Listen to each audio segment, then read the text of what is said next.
ओम शांति। तो आज का हमारा टॉपिक है बाप समान बनना। लक्ष्य सभी का यही है ना कि हमें ब्रह्मा बाबा समान बनना है। चाहे कोई नया है चाहे पुराना है, सबका लक्ष्य एक ही है, हमें बाप समान बनना है। आप में से ब्रह्मा बाबा की जीवन कहानी कितनों ने पढ़ी है? जरा हाथ उठाना। अच्छा, तो उस द्वारा आपने समझा होगा ब्रह्मा बाबा कैसे थे। क्योंकि निराकार को तो हम कहेंगे बाबा आपको न कोई मित्र है, न संबंधी है, न शरीर है, कैसे मोह होगा। परंतु ब्रह्मा बाबा तो साकार में थे, हमारे जैसे परिवार में थे और उसी परिस्थिति में रहकर कई समाज का सामना करना पड़ा, क्योंकि बाबा का ज्ञान नया, हमारी रूटीन नई, और ब्रह्मचर्य की जब बात आती है तो लोगों को पसंद नहीं आता, तो इसलिए बहुत विरोध हुआ। परंतु ब्रह्मा बाबा ने हर परिस्थिति पास की। अभी हमारे सामने तो कई एग्जाम्पल है, ब्रह्मा बाबा, दादियां आदि आदि, क्योंकि आप में से हार्डली किसी ने ब्रह्मा बाबा को देखा होगा, सिर्फ कहानी सुनी होंगी। पर दादियां हमारे सामने एग्जाम्पल है, उनको हम फॉलो कर सकते हैं, जबकि उनके सामने, मम्मा बाबा के सामने कोई एग्जाम्पल नहीं था। उन्होंने अपनी संपन्न अवस्था बनाई पुरुषार्थ से।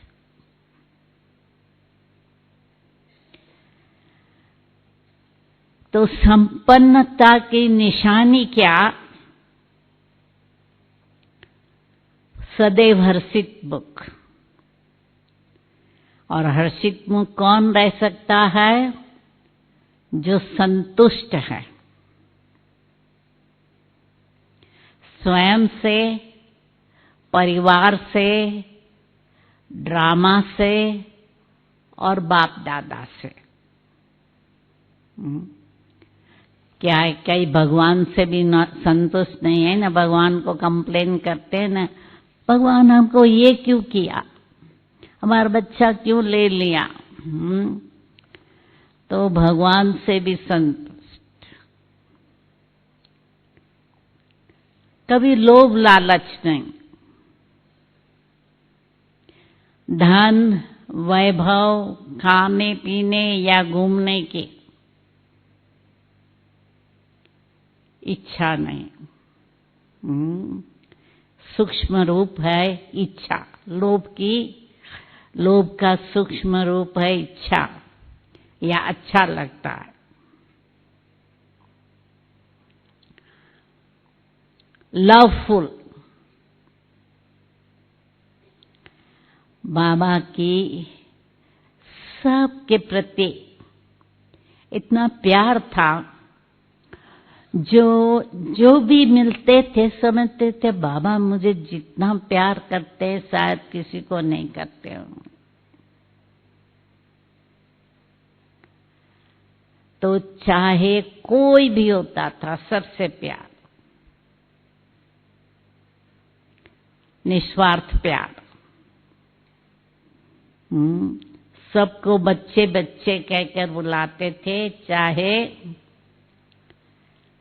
लेबरर थे, चाहे चिड़िया थी, चाहे मिनिस्टर होगा, सब बच्चे।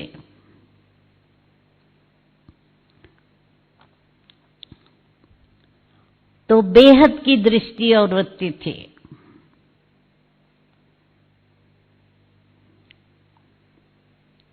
निष्पक्ष और निस्वार्थ प्यार था, क्योंकि यज्ञ में आप जानते हैं कि बाबा का लौकिक परिवार में भी निर्मल शांता दादी, ब्रिजेंद्रा दादी दोनों ज्ञान में थे, परंतु बाबा ने पहले तो मम्मा को निमित्त बनाया, यज्ञ माता या स्पिरिचुअल हेड, फिर प्रकाशमणि दादी और मनमोहिनी दीदी, उनको बनाया। निर्मल शांता दादी या ब्रिजेंद्रा दादी नहीं, वो भी पुराने थे परंतु नहीं।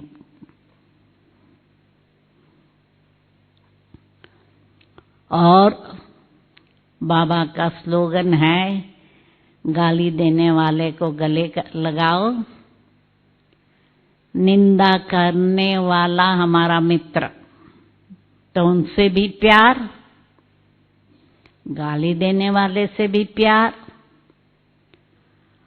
तो किसी की जाति देश कुछ नहीं देखा। इसलिए आप देखते हैं कि भल आप सभी ने बाबा को नहीं देखा है, परंतु अलौकिक प्यार उनके साथ भी है, चाहे देश में चाहे विदेश में। ब्रह्मा बाबा भी नॉलेजफुल थे। बाबा कई बार कहते हैं, ऐसे नहीं समझो सिर्फ शिव बाबा मुरली चलाते हैं, मैं भी चलाता हूँ। तो नॉलेजफुल और त्रिकालदर्शी, त्रिलोकीनाथ और कर्मों की गति समझकर सदैव एक रस, अचल और अडोल रहे। सोचना, बोलना और करना श्रीमत अनुसार, नॉलेज अनुसार, पावरफुल। विघ्न सामने आए, विनाश किया, माया जीत बने और निर्विकारी बने। ये पावर के आधार से ना, योग के पावर से निर्विकारी।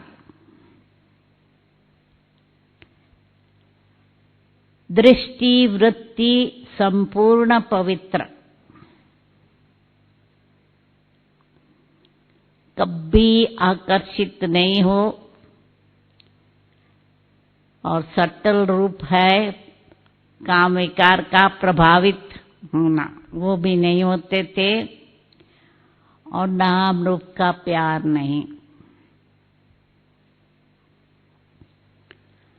सम्मान में रहकर सम्मान देते थे, मेरापन नहीं था, मोह नहीं। नष्टो मोह स्मृति लब्धा, यह उनकी अवस्था थी। लौकिक परिवार साथ में था, परंतु उन्हों के साथ भी अलौकिक संबंध, किसी में भी मोह नहीं। जब उनके दोनों लड़के यज्ञ छोड़ के गए, बाबा ने छुट्टी दे दी प्यार से, जाओ। परंतु जब नारायण दादा गया, 5 रुपया दिया, यहाँ से अहमदाबाद की टिकट, बस। क्योंकि अपना सब कुछ सरेंडर कर दिया था बच्चों से पूछ के, तो कहा मेरा तो कुछ है नहीं, ना आपका कुछ है। 5 रुपया देकर रवाना किया।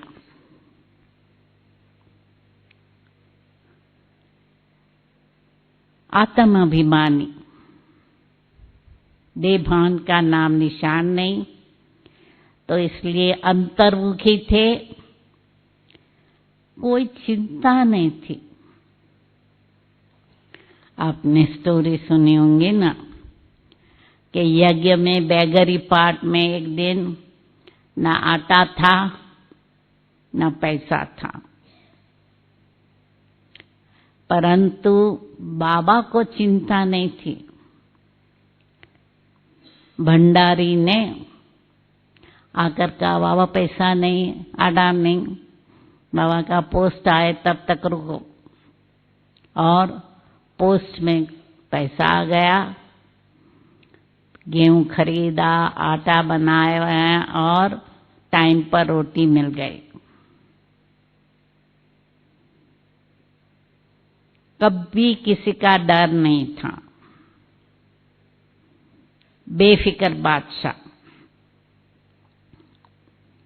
और बाबा की स्थिति फरिश्ता रूप, डबल लाइट, उड़ते रहे, उड़ाते रहे।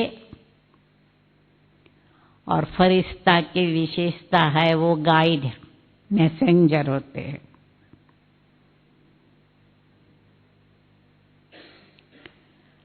सहनशील थे। एक सारी मुरली अभी अभी चली थी, उन्होंने सर्वसमर्पण किया। दूसरा स्टेप था सहनशीलता का। मान अपमान सहन करना पड़ा। लौकिक लाइफ में तो बहुत उनको रिस्पेक्ट मिलता था, पर जब से शिव बाबा का रथ बना, अपमान, गालियां। पर कभी आवेश नहीं, जोश नहीं, चिड़चिड़ापन नहीं। और जब अखबार में आया कि दादा लेखराज को 400 रानियां हैं, उसको 16,108 रानियां चाहिए, तो जगदीश भाई ने पूछा ब्रह्मा बाबा को, बाबा मैं लिखूं कुछ? बाबा ने कहा नहीं, उसको बुलाकर चाय पिलाओ, मित्र बनाओ।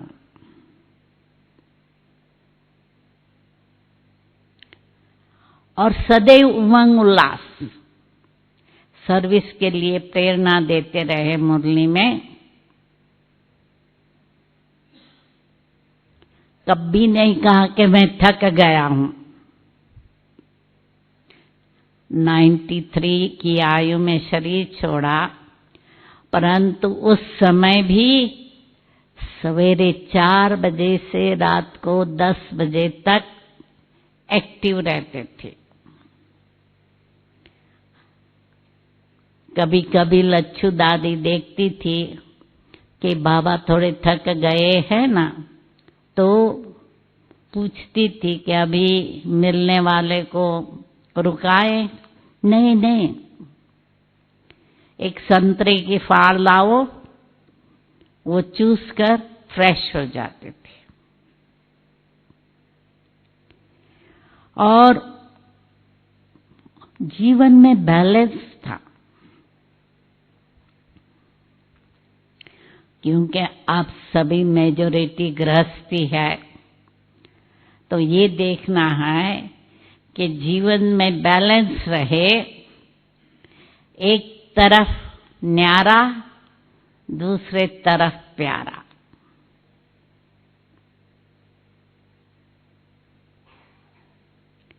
प्यार भी इतना, परंतु न्यारा भी इतना। जब दादा विश्व किशोर बीमार ऑपरेशन हुआ तो उनका थोड़ा ब्लड प्रेशर हाई था और प्रोस्टेट का ऑपरेशन था, तो कई डॉक्टरों ने तो मना की कि नहीं करेंगे हम, ब्लड प्रेशर हाई है तो रिस्की है। परंतु बंबई के एक डॉक्टर ने कहा ठीक है मैं करूंगा।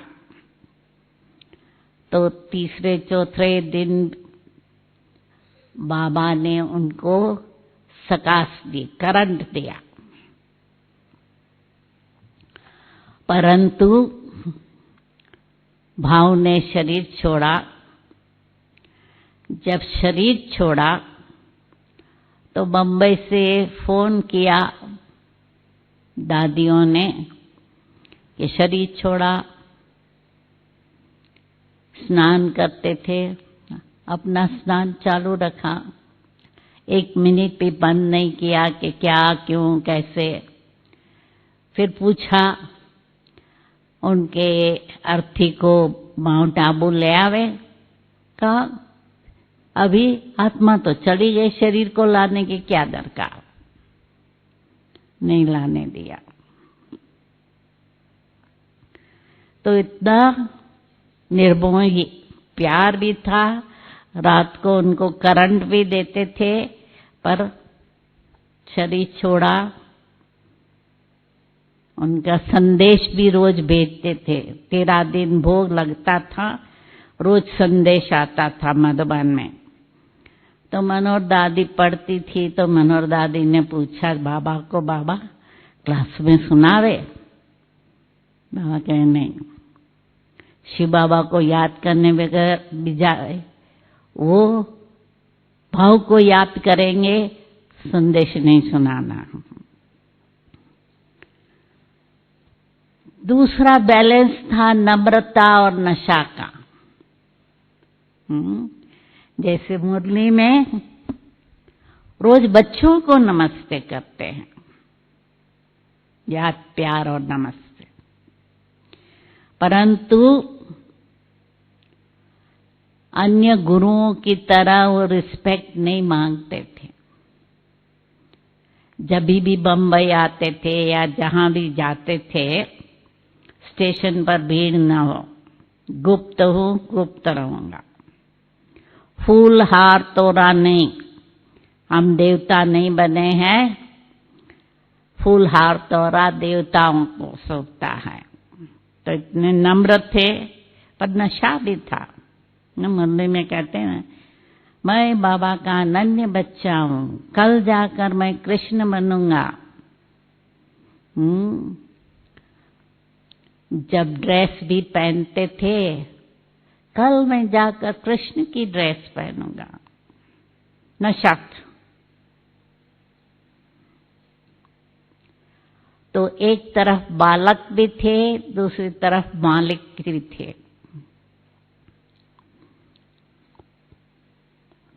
क्या है कि जगदीश भाई, ब्रिजमोहन भाई, रमेश भाई सब पढ़े लिखे भाई थे और समाज में रहने वाले थे, तो कभी कभी उनकी भी राय लेते थे बालक बनकर, पर मालिक बनके खुद डिसाइड करते थे क्या करना है।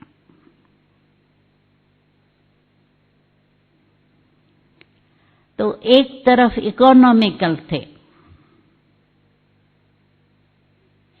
कम खर्च वाराणसी, ये स्लोगन। और हम लोग भी दिल्ली, मुंबई से जब फ्रूट लाते थे ना, बाबा देखते थे कितनी प्राइस दी है, क्वालिटी कैसी है। यदि ज्यादा प्राइस देते थे ना, कहते थे ये बुद्धू है, शॉपिंग करना नहीं आता है, पर उदार भी इतने थे।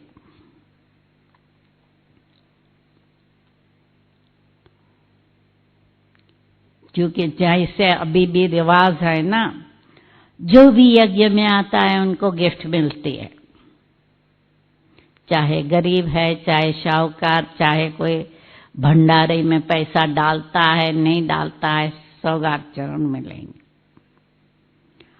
और उन दिनों में तो ज्यादा सर्दी होती थी, कम मकान थे, तो जब देखते थे लेबरर के पास कपड़ा नहीं है गरम, फौरन लच्छू को कहेंगे, लच्छू इसको गरम दो, स्वेटर दो। और अभी तक भी लेबरर को हर साल एक ब्लैंकेट मिलता है। एक तरफ रॉयल थे, बोलना चलना खाना पीना सब रॉयल्टी से, पर सिंपल सादगी। जैसे हम ब्राह्मण हैं, हमारे कपड़े कितने सफेद और एकदम प्रेस, अच्छे प्रेस कर किया हो, सादगी, पर रॉयल देखने में आता है। जैसे दादी जानकी को ना कभी कभी कोई पूछते थे कि दादी आपकी साड़ियां इतनी सफेद क्यों है, तो दादी मजाक में कहती थी हम पेरिस में धुलवाती हूं। तो बाबा एक तरफ तो गंभीर थे, दूसरे तरफ रमणीक थे। तो जब दादी प्रकाश मणि बंबई में थी और इतनी सेवा नहीं होती थी ना, तो बाबा ने क्या किया, मरी हुई मक्खी पोस्ट में भेजी कि तुम बैठकर मक्खियां मारती हो ना बंबई में बैठकर। रमणी। और मुझे याद है लच्छू दादी भी ऐसे करती थी। हम एक दिन 1 अप्रैल को जा रहे थे,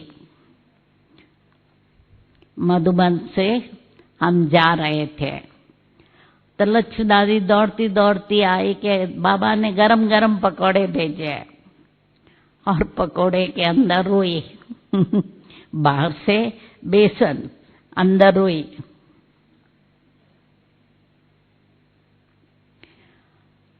तो जिम्मेवार भी थे, तो अपने को निमित्त समझकर चलते थे।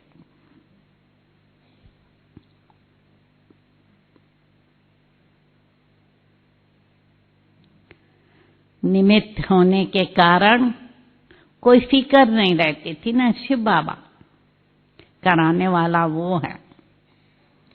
जैसे दादी प्रकाश मणि को भी गांव में से कईयों ने देखा होगा, हल्की, हर्षित, और सोने जाती थी, 1 मिनट में नींद आ जाती थी उसको, इतनी जिम्मेवारी। ब्रह्मा बाबा से भी ज्यादा जिम्मेवारी थी ना, क्योंकि ब्रह्मा बाबा के सामने तो 100-150 सेंटर थे और दादी के सामने 125 कंट्री में सेंटर थे, लाखों भाई बहन थे, पर हल्के कि बाबा का कार्य है ना, बाबा कराने वाला है।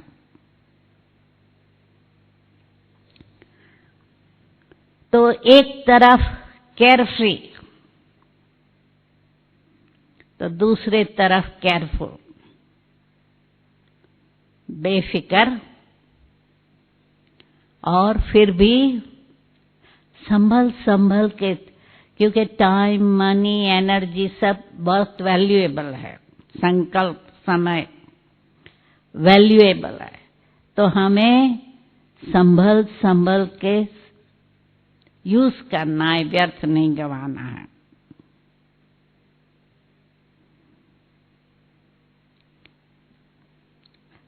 लौकिक अलौकिक का बैलेंस, लौकिक को भी अलौकिक बना दिया। बाबा भी कहते हैं घर घर में रहो, परंतु हर एक को आत्मा समझ कर चलो। बाबा के बच्चे हैं, मेरा नहीं कोई, ये बुद्धि में रहे। और योग और सेवा का बैलेंस। कई बार क्या है, हम लोग सेवा में इतना व्यस्त हो जाते हैं, सोने में देरी कर देते हैं, फिर अमृत वेला झुटका खाते रहे, या तो उठे ही नहीं। ये नहीं, योग भी करे, सेवा भी करे, बैलेंस। और बाबा निराकारी, निरंकारी, निर्विकारी, जो उनका अंतिम 3 शब्द थे, वो उन्होंने जीवन में लाया था। शरीर छोड़ने के पहले सर्वगुण संपन्न, 16 कला संपन्न, संपूर्ण निर्विकारी स्थिति को पाया।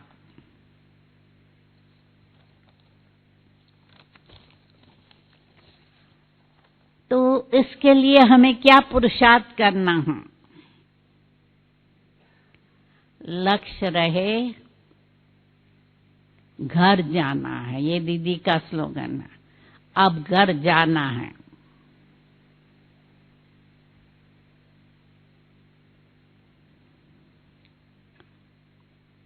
तो योग द्वारा हमें अविनाशी खजाने खूब जमा करने हैं।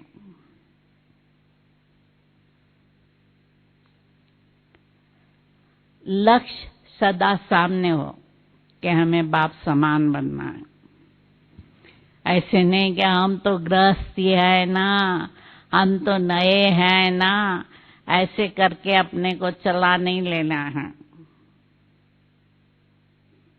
पुरुषार्थ तीव्र करना है। फॉलो मदर फादर, हर एक कदम पर मम्मा बाबा को फॉलो करना है। हमारा बोलना, चालना, कर्तव्य सब मम्मा बाबा जैसा। पुराने संस्कार बिल्कुल ना रहे। बाबा ही मेरा संसार है, मैं बाबा का, बाबा मेरा, तीसरा न कोई।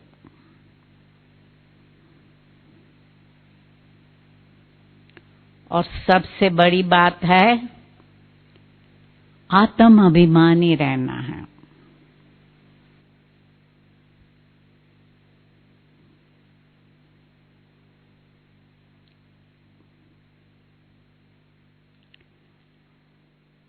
तो दूसरे सबसे में मोह तोड़ना है, उसमें किसी में मेरा है ये ना हो,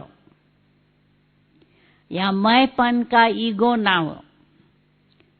बाबा ने हर एक बच्चे में विशेषता भरी है ना। बाबा कहते हैं मेरा हर बच्चा विशेष है, परंतु ये मेरी विशेषता है। कोई अपना आपका प्रेज भी करे, प्रशंसा करे, आप तो बहुत स्वीट हो, आप तो बहुत लवली हो, आप तो बहुत ज्ञानी हो, आप ज्ञान देते हो, हमारी बुद्धि को टच होता है, योग कराते हो तो हमको साक्षात्कार होता है।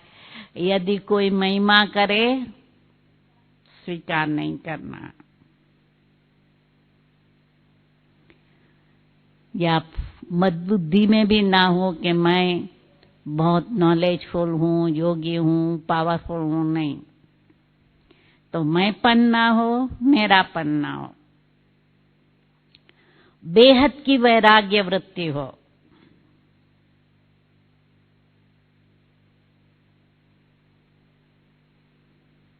कोई भी चीज आकर्षित ना करे। सहन शक्ति को बढ़ाना है, क्योंकि कई बार काम विकार को तो जीत लिया, पर क्रोध,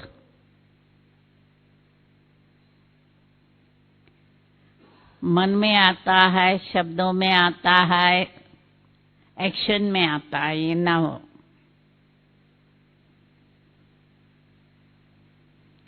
जितनी सहन शक्ति होंगी, जितना स्नेह होगा, तो क्रोध नहीं आएगा।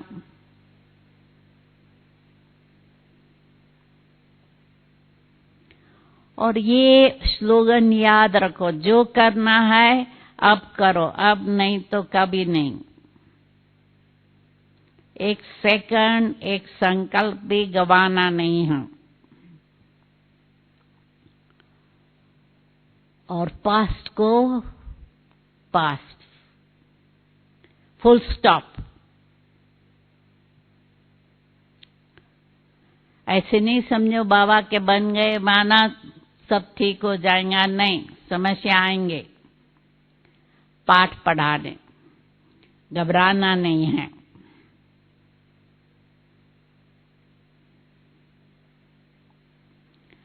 अपनी कमियों को भरना है और हर एक से गुण उठाना है। उनकी बुराई नहीं देखनी है, उनसे गुण उठाना है। हर घड़ी अंतिम समझो तो अलबेलापन नहीं रहेगा।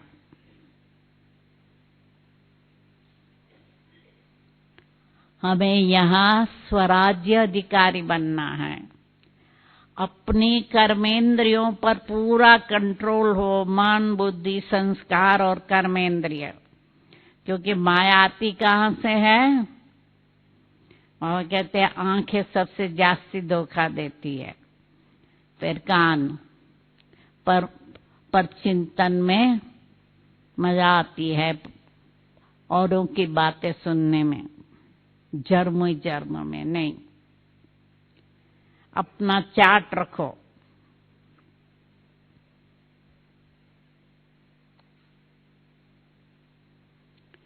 और कलयुगी संस्कार को कभी नहीं करो, ये मेरा संस्कार है, मेरी आदत है, मेरा स्वभाव है, नहीं।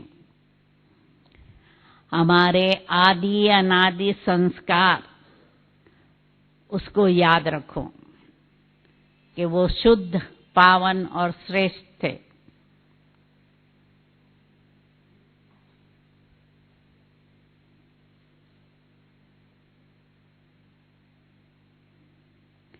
और एक भी कमजोरी नहीं रहने दो। ऐसे नहीं समझो, नहीं, कई बार कहेंगे अभी कौन संपूर्ण बना है? अभी तो कोई संपूर्ण नहीं बना है। हमारे में थोड़ा गुस्सा है, क्या बड़ी बात है? ये नहीं कि ये फलाना 20 साल से ज्ञान में है, फिर भी गुस्सा आता है। हम तो नए हैं, गृहस्थी है, ये बहानेबाजी ना हो। क्या है, एक कमजोरी को आने देंगे ना तो उसकी दूसरी फ्रेंड्स सबको ले आएंगे। इसलिए एक भी कमजोरी नहीं रहने दो। तो जितना हम अपने ऊपर अटेंशन रखेंगे, नेचुरली है चेकिंग करके अपने को चेंज करना है। तो बाप समान क्यों नहीं बन जाएंगे? बाबा कहते हैं last so fast so first, बन सकते हैं। तो इसलिए ऐसे नहीं समझो अभी तो हम नए हैं। हाँ, बाबा कहते हैं क्या नए नहीं चाहते हैं कि हम विश्व के मालिक बने? जब मैं पूछता हूँ लक्ष्मी नारायण कौन बनना चाहता है, सब हाथ उठाते हैं। राम सीता कोई हाथ नहीं उठाते। तो बनना तो है लक्ष्मी नारायण। तो इतना पुरुषार्थ भी करना पड़े, चाहे नए हैं, चाहे पुराने हैं, चाहे गृहस्थी है, चाहे कुमार कुमारी है, सबको पुरुषार्थ करना। ओम शांति। 2 मिनट बाबा की याद में बैठेंगे।